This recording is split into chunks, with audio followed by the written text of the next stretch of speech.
Jose Mourinho often attracts criticism for the way that he sets up his teams in bigger games. Rather than going for the win, he appears preoccupied instead with mitigating his opposition's strengths, reacting rather than sending his team out to win. But to be critical of reactive coaching is reductive and unfair.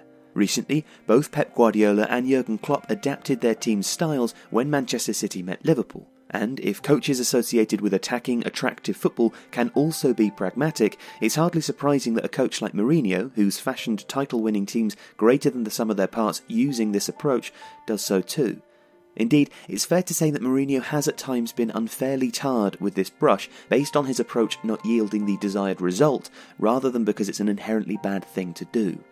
Manchester United's next fixture, at home to Juventus, will test Mourinho's pragmatism to the limits. As these stats from OneFootball show, Juventus have been utterly dominant in their domestic league, averaging 2.3 goals per game and conceding only 0.6. United, by contrast, have conceded 1.8 goals per game while only scoring 1.6.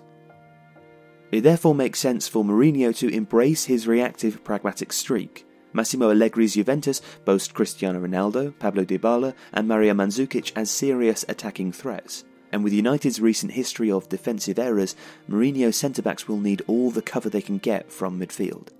Juventus will likely play with a 4-3-3, their most used system domestically and the one that secured a win away to Valencia in the Champions League already this season.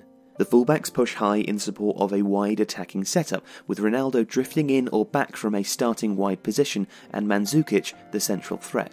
The creative fulcrum deeper on the pitch is Miralem Pjanic, who is flanked by Blaise Matuidi and one of Sami Khedira or Emre Can, while the lanky Uruguayan Rodrigo Bentancur may feature as well. Pjanic drops deep to collect the ball from the centre-backs, while Matuidi is the right-sided midfielder to shuttle up and down, and also drop into the fullback position when the actual fullbacks push up to create passing options for centre-backs and to protect the space. The first area that Mourinho can target is the centre of the pitch.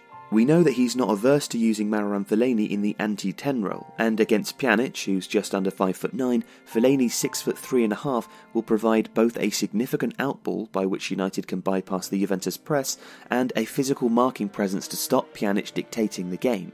Pjanic often pushes up when Juventus press, so Fellaini could even let him do that, tuck right to match up against Matuidi or the left-back, and offer United a good means of contesting possession from direct clearances. In fact, Romelu Lukaku is also an aerial threat, as are Nemanja Matic and Paul Pogba, so United should be able to use that direct passing approach to get past Juventus' midfield.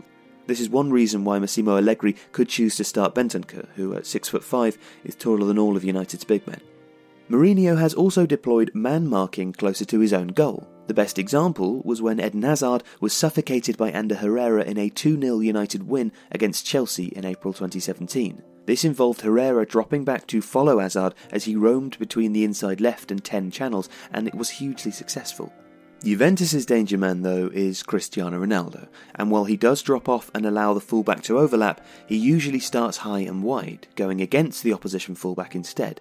Doubling up on Ronaldo makes sense, especially if he drifts back or inwards to try direct play, but a specific man-marking job would likely disrupt United's shape if a midfielder is used, or limit the fullback's opportunities to get forwards. This could be especially harmful on the counter into the space vacated by Juventus' own pushing fullbacks.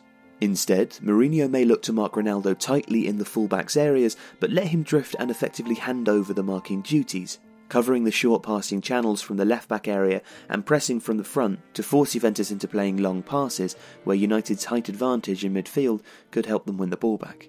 This requires a concerted effort from United to keep their shape and ensure that each player knows their role, but this is exactly the kind of coaching at which Mourinho excels.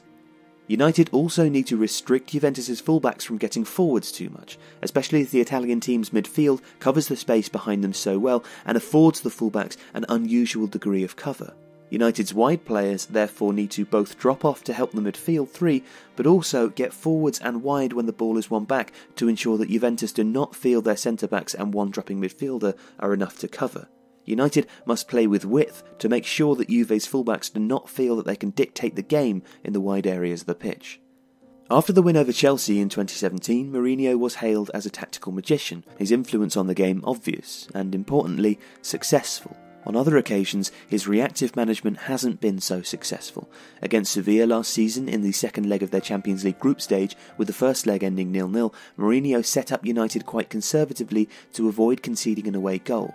United stuttered and lost 2-1 at home to go out of the tournament. Had the result been different, Mourinho's conservatism in that game would likely have been praised as pragmatic brilliance rather than ineffective cynicism. Now, Juventus are arguably a far stronger side than Manchester United this season. In Mourinho's position, being reactive does make sense, and whether he'll be praised or criticised for it will likely have much more to do with the result of the game than the concept itself.